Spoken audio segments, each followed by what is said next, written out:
అంటే in case అంటే మీకు 12 సంవత్సరాలు ఒకవేళ ఆంటీ ఇక్కడ ఉన్నారు కాబట్టి ఓకే వచ్చేసారు. ఇన్ కేస్ ఆంటీ ఇక్కడ లేరు ఏమయ్యేవాళ్ళు అసలుకి ఇది సినిమాలోనా? రాకపోతే? మా నాన్నగారికి నాకేమో క్రికెటర్ అవ్వాలని. సో అప్పుడే అప్పుడు ఉమెన్స్ తో కూడా అప్పుడే స్టార్ట్ ఉమెన్స్ అయింది. స్టార్ట్ అయింది. అయితే బట్ ఫిల్మ్ యాక్టర్ అవ్వాలనుకోండి. మా నాన్నగారికి సినిమా వద్దనుకున్నారు. ఎందుకు మళ్ళీ సినిమా ఇది, ఆయన కొంచెం డిఫరెంట్ క్రికెటర్ అవ్వాలి, ఎయిర్ హోస్టెస్ లేకపోతే పైలట్ ఇలాంటివన్నీ ఆలోచించేవారు మా నాన్నగారు. నాకు కొంచెం ఫస్ట్ ఇది వచ్చి క్రికెటర్, సెకండ్ వచ్చి సినిమా, థర్డ్ వచ్చి టీచర్ అవ్వాలని. సో ఎందుకంటే టీచర్లు అంతా కొంచెం నాకు కొంతమంది టీచర్ స్ట్రిక్ట్గా ఇలా అంతా ఉంటారు కదా, మన తిట్టినప్పుడల్లా నేను టీచర్ అయితే ఇలా అంతా మాట్లాడను అలా అనుకునేదాన్ని. ఓకే. నేను టీచర్ అయితే నేను ఇలా అంతా కొట్టను అని. సో అందుకని టీచర్ అవ్వాలి, నేను అందరితో మా స్టూడెంట్స్ని అంతా బాగా చూసుకుంటానని చిన్నప్పటి నుంచి టీచర్ అవ్వాలని బాగా కొట్టేవాళ్ళ మిమ్మల్ని? నన్ను కొట్టేవాళ్ళు కాదు, ఆ, అంత ఛాన్స్ లేదు. ఎప్పుడో ఒక్కసారి మనమే కొట్టేవాళ్ళం. లేదు మా మదర్ కూడా కొట్టేవారు. ఏదైనా ఉంటే 2-3 సార్లు మా నాన్నగారి దగ్గర నుంచి పడింది కదా, మా మదర్ కొట్టరు. ఓకే. అంటే మీరు లైఫ్ లో ఏమేమి అవ్వాలనుకున్నారో మేబీ యాక్ట్రెస్ అవ్వకపోతే అవన్నీ సినిమాల్లోకి వచ్చిన తర్వాత చేశారు. చేశాను, ఒక ప్రొఫెసర్ గా. అన్నీ చేసాను. సో అట్లా ఆ కెరియర్ స్టార్ట్ అయింది. బట్ లక్కీగా ఫస్ట్ పిక్చర్ నేను ఎక్కడో వెళ్ళి సినిమా కోసం ట్రై చేయాల్సిన అవసరం, ఫస్ట్ పిక్చరే యాక్ట్ చేశాను. Red carpet. అదే రెడ్ కార్పెట్, ఏదో కార్పెట్ కానీ చిన్నపిల్లగా అక్కడ ఎక్కడో కూర్చునేవాళ్ళం. పిల్లలారా అక్కడ కూర్చోండి అలా అని. ఇది అట్లా తర్వాత ఈ అమ్మాయి ఎవరు అంటే అప్పుడు నేను చెప్పాను కదా 12 yearsే నాకు, but I use to look like 14 years అలా. ఓకే. సో ఒకసారి ఎవరో వచ్చి సెట్లో ఎవరన్నా అడిగారంట, ఆ పిల్ల ఆ అమ్మాయి ఎవరు అలా అని. నేను నరేష్ కూడా ఉండేవాడు, నాకంటే చిన్నవాడు నరేష్. నరేష్ కూడా మేము ఇద్దరం ఒకేసారి ఆ సినిమా. 4-5 years గ్యాప్ ఉంటుంది ఇద్దరికి అంతే. నరేష్ మా బ్రదర్స్ అంతా వీళ్ళంతా 60, నేను 58 బాన్, వాళ్ళు 62 బాన్ అనుకుంటాను. 62 ఏదో 4-5 డిఫరెన్స్ అంతా. సో వాడు వచ్చి అలా ఉండే వాళ్ళంతా ఎవరంటే అదే పిల్లలు ఏదో వచ్చారు యాక్టింగ్ అంతా, వాళ్ళకి ఏం పెద్ద ఏం లేదు, అంతా సెట్ ప్రాపర్టీస్ లాగా అలా అలా అన్నారంట, సెట్ ప్రాపర్టీస్ లాగా అని. ఓకే. బట్ అట్లా స్టార్ట్ అయింది, ఒక సెట్ ప్రాపర్టీస్ లాగా అలా కూర్చుని అలా ఉండేవాళ్ళం. బట్ దెన్ అక్కడి నుంచి ఇంకా 12 years అంటే తర్వాత ఇమ్మీడియట్గా మన క్యారెక్టర్స్ రాదు. బట్ పెద్దగా ట్రై చేయడం కూడా మా నాన్నగారికి ఇష్టం లేదు కదా, ఎప్పటికెప్పుడు సినిమాల నుంచి మానిపించేద్దామని. సినిమా కూడా చూడనివ్వరు, సినిమా థియేటర్ కూడా వెళ్ళి చూడడానికి లేదు. అందుకని తెలుగు సినిమా తమిళ్లో అక్కడ రిలీజ్ అయ్యేది కాదు. కాంతారావు గారి సినిమాలు ఇలా డబ్ చేసి తమిళ్లో డబ్ చేసి కత్తులు, కాంతారావు గారు ఎక్కువ తెలుసు మాకు. ఫస్ట్ చూసిన తెలుగు సినిమానే ఇది, అదేంటి అఫ్ కోర్స్ మోసగాళ్ళు ఇలాంటివి చూస్తున్నాము, కృష్ణ అంకుల్ దగ్గర ఆంటిది, ప్రేమ్ నగర్. ఓకే. మన నాగేశ్వరరావు గారిది అట్లా అన్నమాట. సో అన్ని అందుకని తమిళ సినిమాకి వెళ్తే ఎవరన్నా చూసి చెప్తారేమో మా నాన్నగారు, కానీ మా మదర్ అన్ని హిందీ సినిమాలకే తీసుకెళ్లేవారు. సో మాకు ఎక్కువ హిందీ పిక్చర్స్, హిందీ పాటలు ఇవే వచ్చు అనమాట. మీకన్నా కొంచెం ముందమ్మ వీళ్ళందరూ వాణేశ్వరి గారు, శారద గారు, అప్పటికే వాళ్ళు పెద్ద హీరో ఉంటుంది. అంటే వాణిశ్రీ గారు పెళ్లి చేసుకుని ఇంకా మానేస్తున్నాను అన్న టైంలో నేను అప్పుడు అంటే హీరోయిన్గా లక్ష్మణ రేఖ, ఎవరో ఈ అమ్మాయి జ్యోతి, ఆ టైంకి అప్పుడు వాళ్ళు అప్పటికి వీళ్ళు వచ్చేసారు, ఎవరు చంద్రకళ, మంజుల గారు, వీళ్ళు జయచిత్ర కూడా మాతో పాటే. మంజుల గారు అప్పుడు మంజుల గారు చాలా ఫేమస్ ఇక్కడ, గ్లామర్ హీరోయిన్ లైక్ శ్రీదేవి లాగా అది అని అంటే అప్పుడు మంజుల గారు.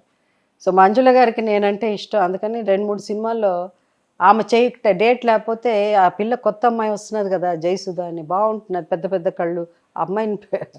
సో అట్లా నేను I was introduce to Sobhan Babu garu. అంటే అప్పుడు అందరికి జయ అనేది కామన్ అమ్మా, అంటే ఇండస్ట్రీకి అదొక సెంటిమెంటా? జయసుధ, జయప్రద, జయచిత్ర. నా పేరు కూడా సుజాత. ఓకే.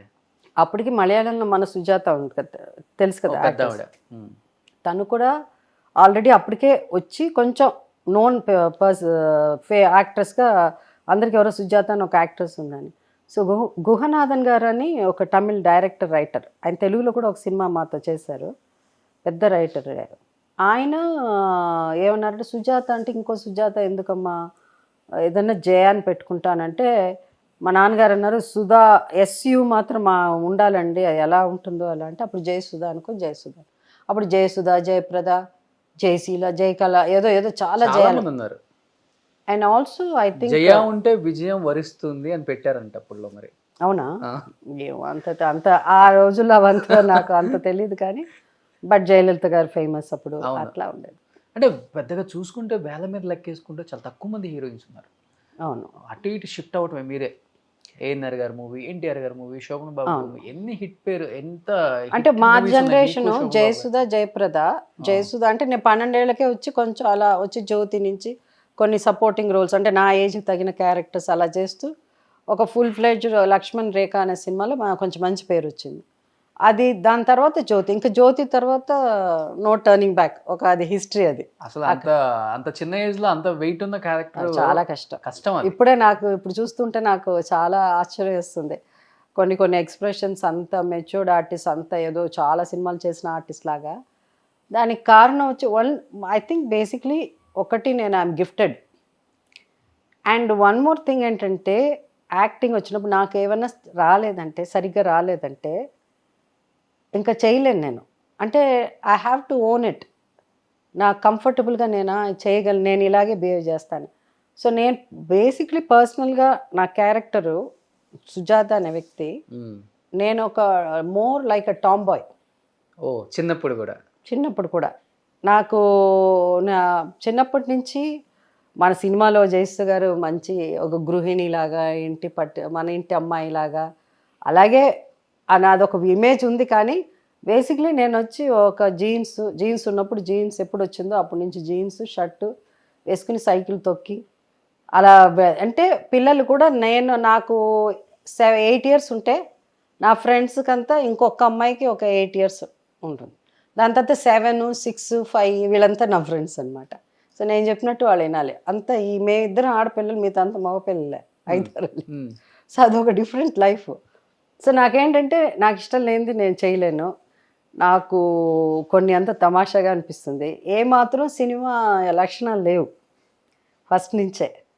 సో జ్యోతి సినిమాకి అది ఎట్లా అంటే ఎంత డైరెక్టర్ నన్ను ఎట్లా హ్యాండిల్ చేశాడన్నదే గొప్ప విషయం. నన్ను ఆ సినిమాలో ఆ ఏజ్ 16 ఆ సినిమా అయిపోయే టైంకి నేను కేక్ కట్ చేస్తున్నాను, నా 17వ బర్త్డే కేక్.